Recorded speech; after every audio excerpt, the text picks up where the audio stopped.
as I understand it, I have a lot of subscribers and a lot of viewers that have mini mills, and that's fantastic to have the resources to do your project. Fortunately for me, I have a relatively solid machine, but rigidity can still be an issue even with a machine this big.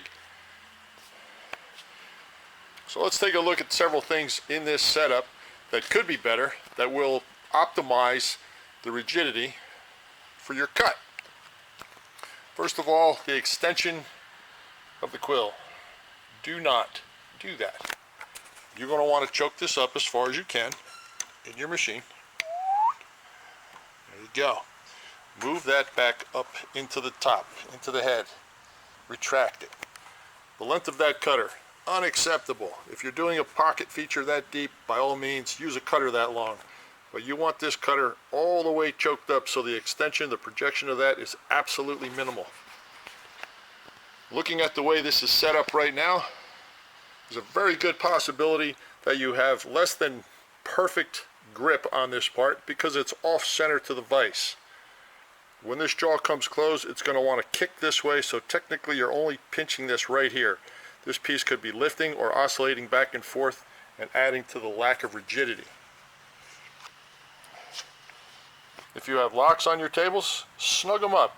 Don't drive them home because you don't want to burn anything up or cause premature wear, but snug the locks up and take the movement out of the table.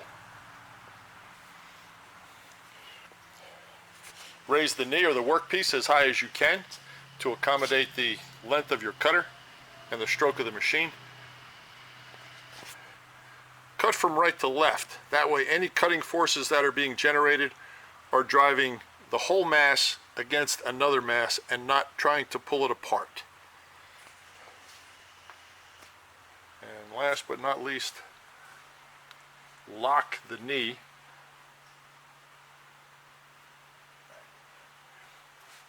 so that you take the gaps out of any moving parts. Anything that doesn't need to be unlocked, lock it. In summary, minimal spindle projection, minimal cutter projection, center the workpiece, cut from right to left, raise the table to accommodate the length of the cutter, and snug all of your locks. I think that you will find this will really increase the performance and reduce any chatter that you may be experiencing accordingly.